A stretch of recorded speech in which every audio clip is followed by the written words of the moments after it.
আসসালামু আলাইকুম। আমি ডাক্তার মোহাম্মদ মাসুদ রানা। আমি কর্মরত আছি ইসলামী bank cardiac centre and hospital Mirpur as a specialist হিসেবে।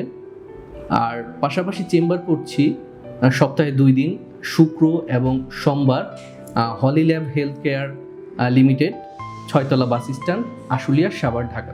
তো ইদানিং একটা বিষয় খেয়াল করলে আপনারা দেখতে পারবেন যে হৃদরোগটা ইদানিং ইয়াংদের মধ্যেও কিন্তু হচ্ছে। প্রকৃতপক্ষে হৃদরোগ কিন্তু কোনো বয়সের উপর নির্ভর করে না। হৃদরোগের কিছু কারণ আছে, কিছু কারণ আছে যেটা আমরা পরিবর্তন করা সম্ভব না, আবার কিছু কারণ আছে যেগুলো আমরা পরিবর্তন করতে পারি চাই। কি কারণ আছে যেটা পরিবর্তন করতে পারি না? যেমন বংশগত কারণ। কোনো রোগী যদি আসে, তার ফ্যামিলি হিস্ট্রি যদি পজিটিভ থাকে, যেমন তার বাবা বা দাদা বা চাচার যদি হৃদরোগের তার আক্রান্ত হয়ে থাকে, সেই ক্ষেত্রে তার একটা সম্ভাবনা থাকে। এছাড়া তার যদি জেনেটিক্যাল তার জন্মগত কোনো সমস্যা থাকে, সেই কারণেও হতে পারে। কিন্তু এইগুলোর থেকেও যেটা সবচেয়ে ভয়াবহ বর্তমানে, যেগুলো হচ্ছে আমরা পরিবর্তন করতে পারি চাইলে, বা আমাদের নিজেদের কারণেই হৃদরোগে আমরা আক্রান্ত হচ্ছি, এর মধ্যে একটা হচ্ছে আমাদের লাইফস্টাইল। ইদানিং আপনি খেয়াল করবেন, যারা ইয়াং পপুলেশন, আমাদের ফুড হ্যাবিটটাকে আমরা কি খাচ্ছি দেখবেন।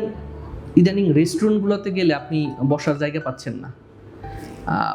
তারা হচ্ছে বিভিন্ন ধরনের যেই প্রসেস ফুডগুলো যারা খাচ্ছে, যেমন আপনি ধরতে পারেন যে বার্গার, পিৎজা বা অন্যান্য ধরনের যে খাবারগুলো, যেগুলো প্রসেসিংয়ের মাধ্যমে তৈরি করা হয়, এই খাবারগুলো কিন্তু হৃদরোগের জন্য খুবই ভয়াবহ অবস্থায় ফেলে দেয়। মানে হৃদরোগ হওয়ার জন্য এগুলো একটা গুরুত্বপূর্ণ উপাদান।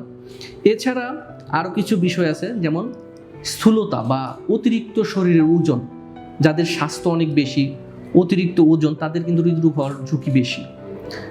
এছাড়া যারা শারীরিক পরিশ্রম কম করেন, অর্থাৎ সেডেন্টারি লাইফ লিড করেন, অফিসিয়াল জব করেন, সারাদিন আমরা বসে থাকি, হাঁটাহাঁটি ওইরকম হয় না, তাদেরও কিন্তু হৃদরোগ হওয়ার প্রবণতা থাকে। এছাড়া হচ্ছে যাদের ডায়াবেটিস আছে, বা যাদের প্রেশার, উচ্চ রক্তচাপ আছে, এবং রক্তে অতিরিক্ত পরিমাণে কোলেস্টেরল বা চর্বির পরিমাণ বেশি থাকে, তাদেরও কিন্তু হৃদরোগ হওয়ার সম্ভাবনা থাকে। তো এখন এই হৃদরোগ হলে আমাদের হৃদরোগ থেকে বাঁচার জন্য কি করণীয়? তো এই যে বিষয়গুলো আমি যেগুলো বললাম, তো আমরা যদি এইগুলো থেকে একটু নিজেকে সেফ রাখতে পারি, একটু সরিয়ে রাখতে পারি, সেই ক্ষেত্রে কিন্তু হৃদরোগের ঝুঁকি অনেকটাই কমে যাবে। যেমন কি করা যায়? আমাদের ওজন নিয়ন্ত্রণে রাখতে হবে।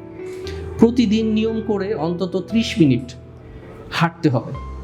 আমাদের খাদ্যাভ্যাস চেঞ্জ করতে হবে। আমরা একটু শাকসবজি বেশি খেতে পারি, একটু ফাইবার রিচ ফুড সেগুলো আমরা খেতে পারি। আমরা এই যে প্রসেসিং যে ফুডগুলো, অয়েলি ফুডগুলো, এগুলো অ্যাভয়েড করতে পারি। যদি আমার ডায়াবেটিস থাকে, কোনো কারণে ডায়াবেটিস হয়ে যায়, বা উচ্চ রক্তচাপ থাকে, সেইগুলো নিয়ন্ত্রণে রাখা। রক্তে যদি আমার কোলেস্টেরলের পরিমাণ বেশি থাকে, চিকিৎসকের পরামর্শ নিয়ে সেটার চিকিৎসা করা, রক্তের কোলেস্টেরলটা নিয়ন্ত্রণে রাখা।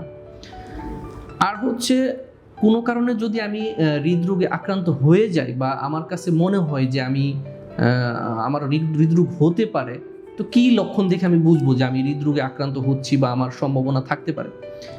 সেই ক্ষেত্রে কিছু সিমটম হয় রোগীদের। যেমন যখন সে হাঁটাহাঁটি করবে বা শারীরিক পরিশ্রম করবে, তার বুকে হালকা ব্যথা হতে পারে, বুকটা ভারী ভারী মনে হতে পারে, একটা চাপ অনুভব হতে পারে। অর্থাৎ সে বলবে যে আমি অল্প একটু হাঁটার পরে আমার বুকটা চেপে আসে, আমি আর হাঁটতে পারি না, আমার শ্বাসকষ্ট হয়।